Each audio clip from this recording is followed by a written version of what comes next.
Okay, well, welcome to this webinar to help your law firm find the right solution, CRM solution, to match the scenarios that you want to fix. We're going to go through a number of scenarios, and if the one that you're experiencing doesn't get covered, just contact me directly and I'll go over it. Okay.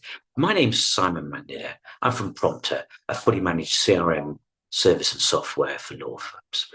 I've spent 30 years in professional services, CRM, most of it in law, have 2 awards, and have written a CRM and GDPR book. Okay, so let's go through some of the scenarios.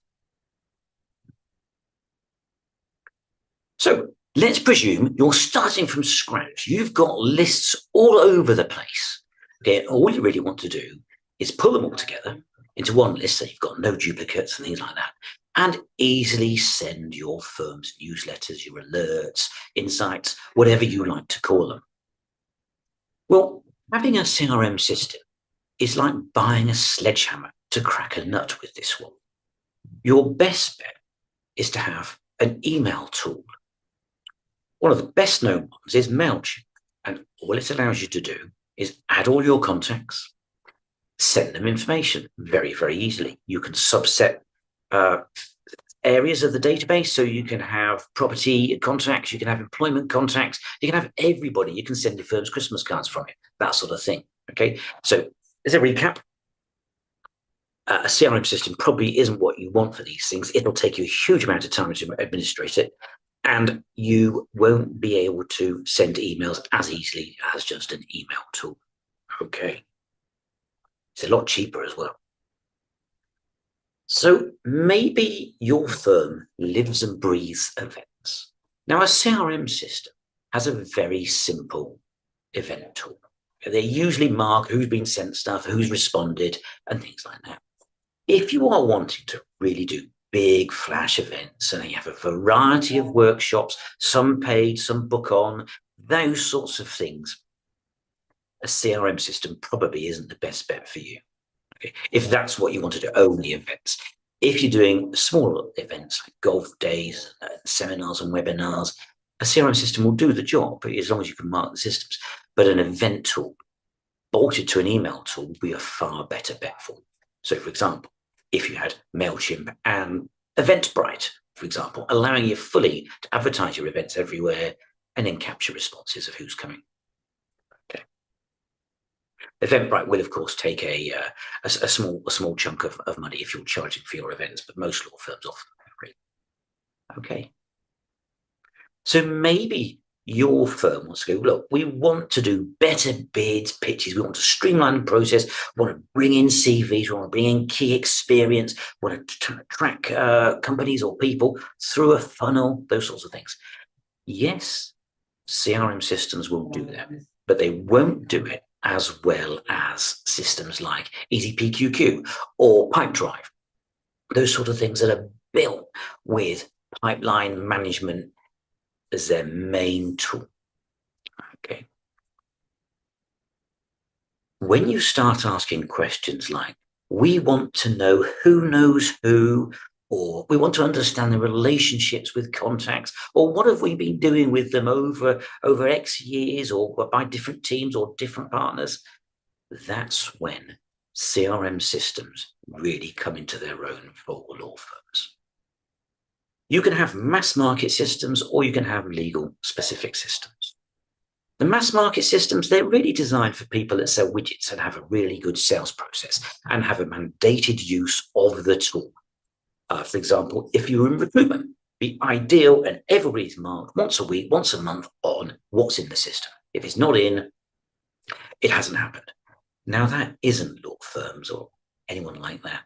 In professional services, it's a much more, every law firm I've been in or have been in temporarily or as an employee, they've all been, well, we'd like you to use it, please. It's not a have to use system like the time recording or the billing system, otherwise the bills don't get paid. Yeah, it's a nice to have system, so you have to bear that in mind. Now, there are mass market tools, there are legal specific tools. I would always suggest you go for one that has been fine-tuned to the legal market. You get some of the big systems, they're designed for sales teams. So if you've got a 100-person widget business, and you've got a 10-person sales team, you're only buying 10 licenses. So it's very, very easy. So if you chose something like Salesforce, which is £95 a user, you're all right because you're only buying 10 licenses. If you've got a law firm with 100 people, you're buying about 90 licenses. It's a very, very different cost structure. So you just have to bear that in mind. So I wouldn't advise one of the mass market systems. Now, you can find some cheap systems that are 10 users only, so Agile CRM, for example. But you've got to manage it yourself. You've got to say, well, actually, I'm a law firm. I'm not selling widgets. What do I want to do?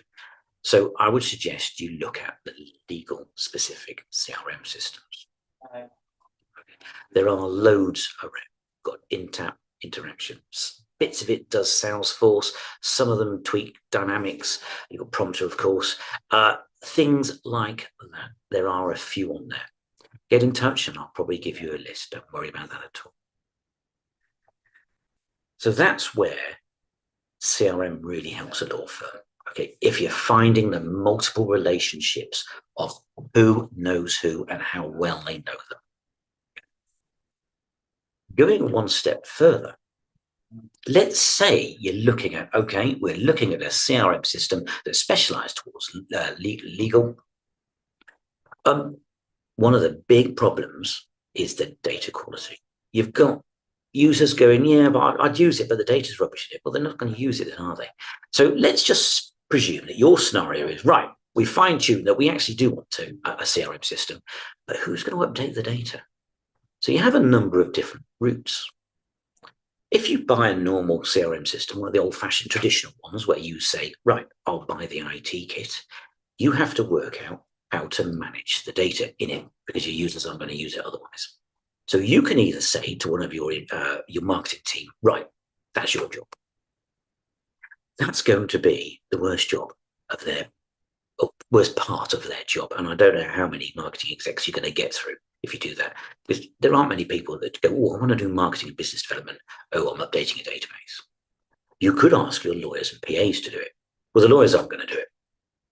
And I'll show you some quotes after this slide as well of why they're not going to. And the PAs or secretaries, or assistants for the lawyers, they're probably not going to want to do it as well. And if someone says, right, that's 10% of your job, please update the database, you've probably got, at the end of the year, the appraisals or PDRs or whatever you like to call them, when they go, right, well, how did the database updating go? And they're going to say, well, you asked me to do other stuff to do for clients, so I didn't get to do it because the other stuff's far more important. Data's not important until you come to use it. So you've got the lawyers and the PAs and your marketing team. They're not going to want to do it. You could recruit someone to say, your job is to update the data. They're quite rare, those people. And you might find that you have quite a large turnover. You could say, right, we've bought this IT kit and we're going to hire in some consultants or some data administrators or whatever you like to call them. If you look at interaction, they call them data stewards, those sorts of things. That's one way of doing it. Okay. Another way of doing it, a bit like the Promptr service, fully managed service where all the data is updated for you. So there are many different ways of updating the data, but you have to do it. It won't work without you updating information. So you have to work out, where do we want this additional cost?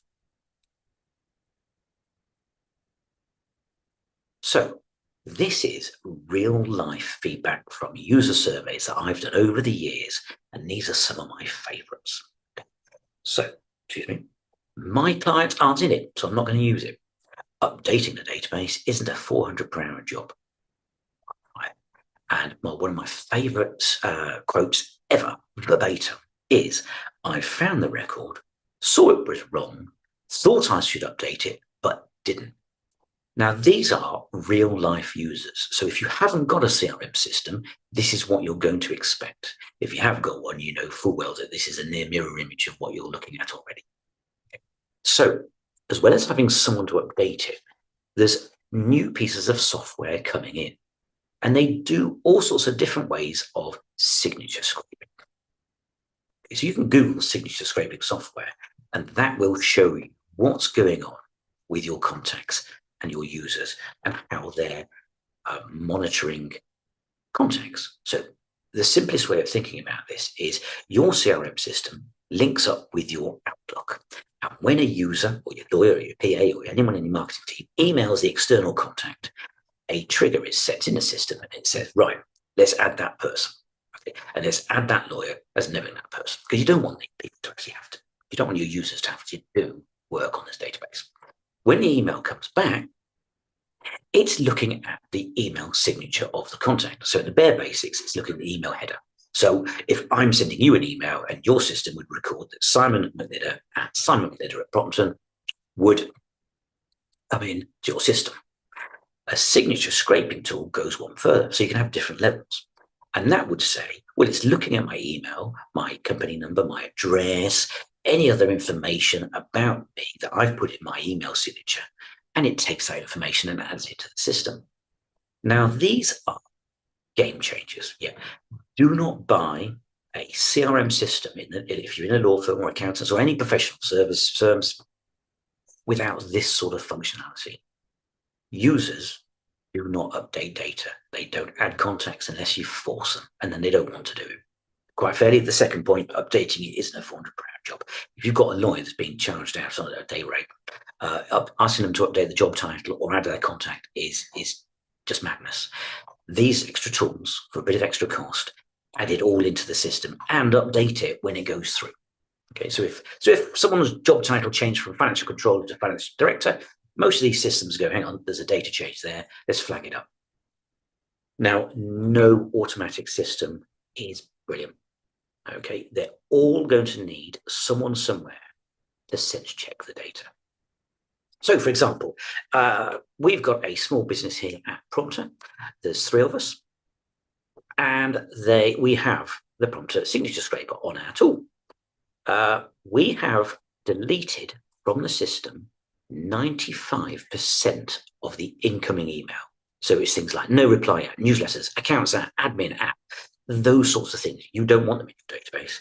Most of the systems automatically just bring it in. You still have to have a person to go, yeah, want that one, don't want that one, want that one, don't want those 10, that sort of thing. Okay, so just remember that all these companies that say, oh, signature scraping is the actual, it's the answer to everything. It's a lot of the answer. For example, if you have a contact that works at HSBC Bank and they move to Barclays Bank, what these signature scraping tools will do is no activity will be recorded against the old contact at HSBC. And a new contact will be created at Barclays and all of the activity will happen to them. What you've got to do is have a person, because there aren't any systems yet that do this, so go, that's generally the same person, and link them up. Okay, so you're never going to get away from having a person or a team manage your system for you. Okay. Imagine a great big wonderful building, glass, super windows and walls, all that sort of stuff. It only stays up in the air because of the foundations, and nobody gives the foundations an inkling of thought until something goes wrong. And the data is the foundations of your CRM system. Okay. So let's go on. So let's say you want a CRM system, but our lawyers won't use it. So if you haven't got one, they're unlikely to use it after it stops being new and shiny. If you've got one, you know you've got CRM adoption and engagement and usage issues. So there are a number of ways of getting around this. You need to find a CRM database that, yes, it has a database, but that's not the main thing. Your objective is to get the benefit from a system, not so the lawyers get the benefit from it, not the lawyers have to use it. So what you're after, to make it easy for your users, because you know full well your lawyers live in Outlook, is have a system that does things in Outlook. Whether it's a sidebar or toolbar or whatever, or whether it generates alerts and reports and punts them into the inbox, it needs to work with Outlook because that's how your users work. These systems, CRM systems, have been out and around for about 25, 30 years. Okay? Nobody yet has converted all the lawyers to using a database. Okay? So they're obviously not going to, because over 30 years, they still haven't. Make the system work to them. So my recommendation is, yes, you're going to need a database because everything has to store information somewhere. Maybe the marketing access it. Sorry, maybe the marketing team access it, but the lawyers are going to want to. They've trained for years and years and years doing law. They haven't done IT and databases. And quite frankly, a lot of personal assistants, secretaries haven't either. So you want to find a system that does alerts. So in the simplest way, how about finding one that does a weekly alert to all of your users to say, these are the things that have happened recently with the contacts that you're listed as knowing. And of course, don't ask the lawyers to actually say, I click a button to say, I know this person. It should all happen automatically. Whether someone's had a meeting with them, they've dropped them an email, they've added the details, obviously they know them. So just make the system do it. You've got other systems as well that drop an email the day before a meeting to the lawyer that's meeting a person about that person. So it says who knows them and how well, and any activity that they've done, whether it's by their colleagues, like I've gone and had a coffee with them, I picked up the phone call to them, or if the person has clicked on mail shot links or newsletter links or booked onto seminars and webinars on your golf day, that sort of thing. It just keeps everybody up to date without any effort. All they have to do is read the email for about 10 seconds to go, oh, right, that's one of my key contacts there on my weekly update. Right, what do I do with it? So some really good news stories about that. One of my clients, a partner at one of my clients, was going to visit the chairman of one of his clients to look at his weekly alert and go, hang on a minute, one of my colleagues has had a charity bike ride with the same person. So they had a chat, worked out what was going on, and what a lovely conversation starter that partner had to that contact when he was able to say, oh, how did your charity bike ride go with my XYZ colleague? What a wonderful way of giving outstanding client service. Rather than going, meeting them, and the client going, oh, I met one of your colleagues last week on a bike ride. And you go, did you? Yeah, it's just making sure that your firm, you look like you've got your left hand knows what the right hand's doing. Okay. A couple of ways of getting people to use a database, because you can't get away from it really. So systems record Outlook emails and Outlook meetings, that's all fine. But if people are going for coffees with people or they meet other people at networking events or on a trip or anything like that, how do you get that sort of information in? Well, the easiest way of doing it is to ask a lawyer, to ask their PA to add it in, done. But then you've got the incentive of actually getting those two things happening. So I've had really good experience having BD leaderboards, i.e. the information that has been added into the system. And all it is a simple rolling 6 months. You get 1 point for adding that you've had a coffee with somebody, for example, or 1 point for saying I've met them, had a chat, I discussed their holidays, those sorts of things. That really boosts usage. From my experience, everyone in the top quarter of those leaderboards really likes them. Everyone at below and at the bottom go, no, this is a silly idea. It's just a different way of doing it. You've got to boost usage and you've got to carry on doing it. Now, if you've got a system that has those all built in, brilliant. If you haven't, you've got to set it up yourselves. And that's where the hard work comes in. So have a look for a system that has it all built in. A couple of other ways of really boosting usage. You can use it at the end of your year or half yearly reviews or appraisals or performance development or PDRs, whatever you like to call them. So you can always say, right, well, to the lawyers, this is the BD activity that you've done this year.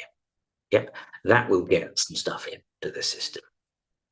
The best route is a really big stick rather than a carrot. 20 years ago, I was at Pinsent Masons actually, and we just installed a brand new CRM tool, maybe 25 years ago now, actually, to be fair.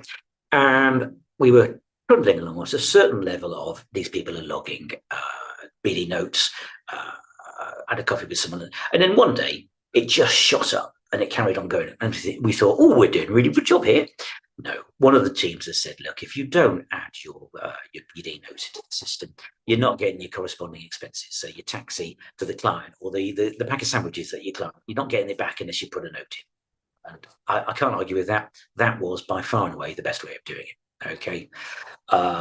If you've got a system that allows you to just do an automatic click, download, print this for expenses, all good. A lot of them don't. There's a reason for that. It's just a bit hard. And you've got to manage it yourself. So find a system that's got it all built in. Okay, so you want a CRM system. I got all good. Your end result isn't buying the tool, showing people it, giving them it one day trading, and off you go. Yeah, it's a continual process. So what I do is we do at my clients regular training sessions. So just refresher sessions. There's no reason why someone needs to remember how to do all the things in the system. Now, you'll get some consultants or the database systems themselves when they offer the consult to say, right, well, we're going to sit people down and they're going to have 3 hours training and we're going to show them absolutely everything. You haven't got a chance of getting your lawyers or your partners in on those. They're going to forget most of it. What's the one thing you want them to do? Or maybe two. One thing is review the things that the system is showing them. So show them the weekly alert, show them the pre-meeting briefing packs or whatever you want to call it, and say, this is what you do with this. Here's some hints and tips on getting in touch with the contact after it. The other one is just showing them what the one thing you want them to log into the system so that the system works. And that's, I'm having a coffee. It should be doing everything else for them. So you've got continual management. You're going to have users asking the question, how do I? Someone has to manage that. So if you're going to upskill the marketing team or your IT team, that's all good. Or find a fully managed system where it's all just all managed for you and you just have to pay the money and you hardly lift a finger. Okay. You may also want to have a system or a supplier that offers hints and tips on what to do with the CRM system. Okay. And that's where it comes down to not offering tips on how to add stuff, but how to make use of things like the weekly alert. So you receive a weekly alert as a lawyer, because I haven't done any training on BD or marketing or sales or anything like that at all. Well, what do I do with it? Well, here's a tip. If you see one of your contacts has booked onto a webinar, why not drop them a note or a phone call and say, I'll join it as well, and I'll phone you afterwards and I'll answer any questions you might have. What an easy excuse. It's very obvious and very easy to do. So you might need someone somewhere to write these tips for your users. Get your marketing and BD teams, or you can have the good suppliers and they'll offer that sort of thing. Right. You've got a system, it helps your BD, but your lawyers can't use it. I touched on that on the last slide. Show them how to do things that might not necessarily be naturally BD for them. And nobody's ever going to do cold calling, and nobody expects that. But if you get an alert from the system that shows them what's happening to their contacts and shows them that they're interested in a topic, and then tell them, drop them a note and just say, I see you're coming onto XYZ webinar, or you've booked onto our seminar. How fantastic. I'll see you there. I'll have a coffee if I can't make it before, or I'll come to a drop-in session, or I'll meet you afterwards. It just shows your clients or your prospects or your work introducers, whatever you've got in there, that you care and you've got their best interests at heart. And lastly, you might have the issue of, look, we occasionally, we're not saying we have complaints or bribes or money laundering issues at all in the slightest. We had any. Could we monitor them? Now, not many CRM systems do this, and most of them will be a separate bolt-on. But if you said, right, if an email came into our firm to a lawyer and it had a complaint type keyword in it or phrase, for example, I'm unhappy, the unsatisfactory work, those sorts of things. I've got a complaint. I'm complaining, anything like that. So what would your risk or PI team do about that?